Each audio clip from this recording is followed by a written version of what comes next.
Taco Tuesday, everyone. You know the day of the week it is. You guys, I'm here with my friend Josh.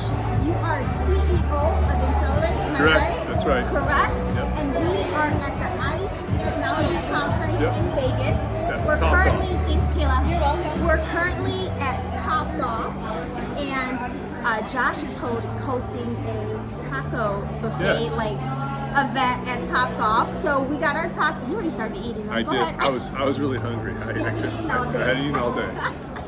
So I got some chicken, some carne asada. What did you? I got carne asada. I got chicken asada, and I just put some cilantro and onions on I it. got rice and beans, and what? I put this on my plate. This looked like a taco, but I don't know what it is. Sure with that. I don't know. It has like some kind of chicken thing in there. But Half of a tortilla. yeah, whatever.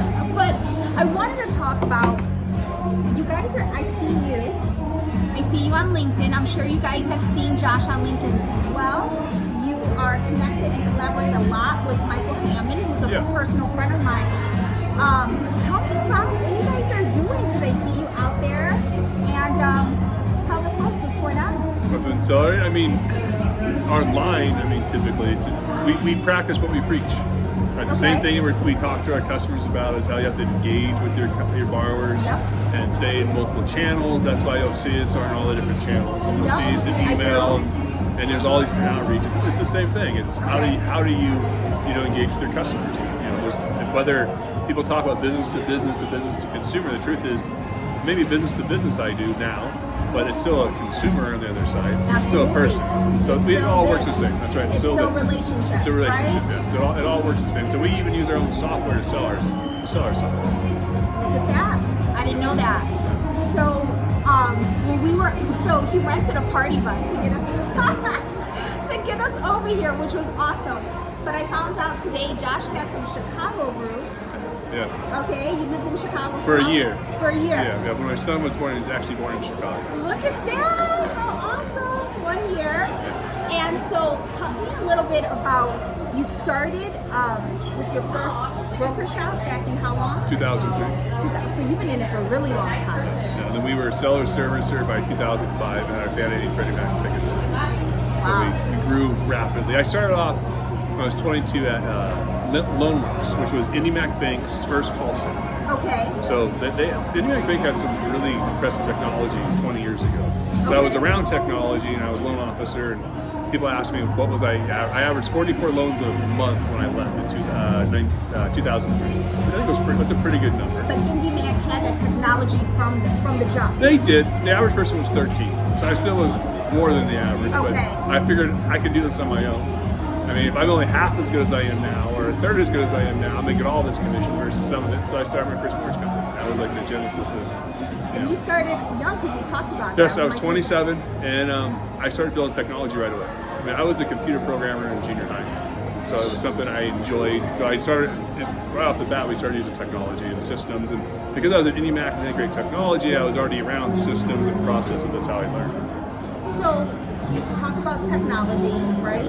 And you guys know, as we've been in the business 2+ decades, right? Yeah.